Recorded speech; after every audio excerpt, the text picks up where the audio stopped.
At 3:30, we got Auburn, who's 3-1, showing number 9 Texas A&M, who's 3-0. Texas A&M favored by 6.5 points on ESPN.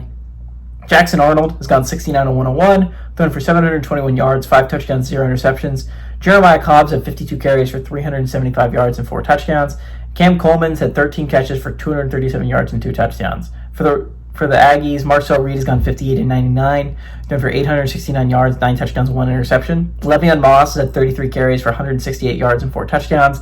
And Mario Cravers had 20 catches for 443 yards and 4 touchdowns.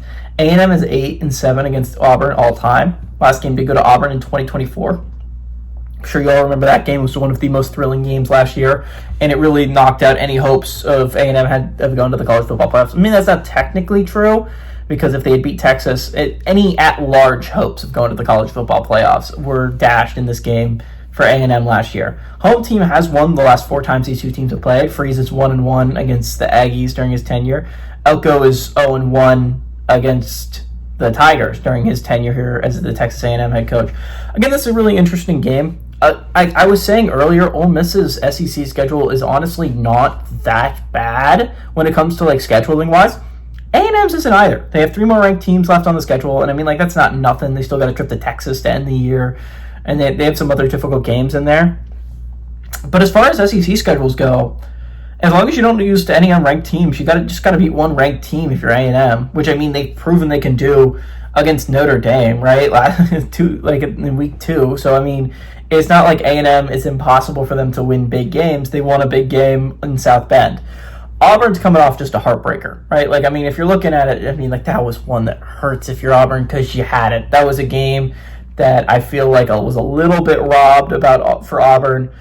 There was a lot of questionable officiating in that game if I'm an Auburn Tigers fan.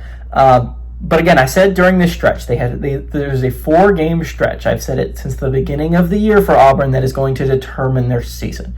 And it started against Oklahoma. And that was a rough one to lose. This becomes a must-win. Auburn, if you're going on the road to Texas A&M, this is a game you gotta win.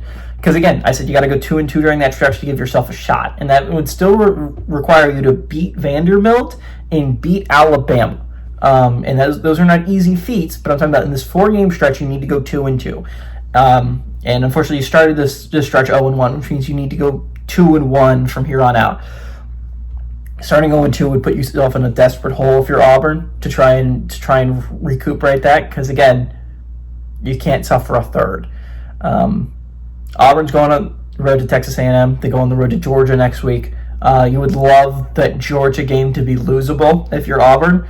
They get Missouri after that. That's probably the easiest of the 4 teams they're going to draw, but it's not like Missouri's a cakewalk either. Again, this is a big game for Auburn. This is a must-win game. If you're A&M, this is a game you shouldn't lose. But I think they will, in all honesty. I like the upset here. I like the Tigers. This was a team that honestly kind of outplayed Oklahoma for most of the game, just got really unlucky with some calls. They got to protect Jackson Arnold more up front. Some of that is on him. Some of them he's getting scared and he's running around in the pocket, and that's not good. But the line's got to do a better job protecting him. I don't know how it's going to work against Texas A&M's defensive front and Elko's defensive mind, but I think it should be a really interesting game. Again, the 3:30 window is cracked. There should be 4 just banger games in this window that all have serious playoff implications. But I do like Auburn to make this playoff race a little bit more interesting by going on the road and upsetting number 9 Texas A&M. Give me the Aggies to go on the road and win and cover.